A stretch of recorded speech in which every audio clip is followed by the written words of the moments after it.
Syedaralun, harga ikan di pasar Idiraya mengalami penurunan yang signifikan. Beberapa jenis ikan seperti tongkol, tuna, dan cakalang ikut mengalami penurunan.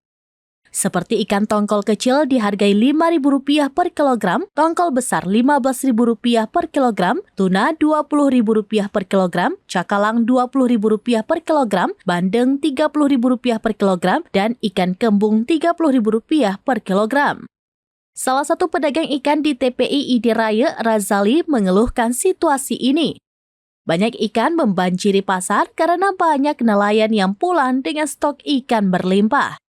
Hal ini akan berakibat pada pembeli yang enggan membeli ikan yang tidak segar, sehingga banyak ikan yang tidak terjual dan beresiko membusuk.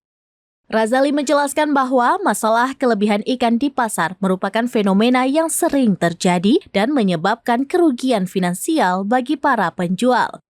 Hal ini dikarenakan belum adanya fasilitas pembekuan ikan yang berakibat para penjual mengalami kerugian hingga jutaan rupiah karena banyak ikan yang membusuk.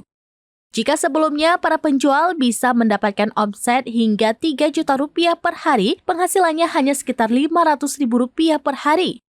Dia berharap pemerintah dapat memberikan perhatian lebih kepada para nelayan dan penjual ikan di Aceh Timur agar mereka tidak mengalami kerugian saat hasil tangkapan laut berlimpah. Dari Aceh Timur, Maulidi Alfata, serambinews.com.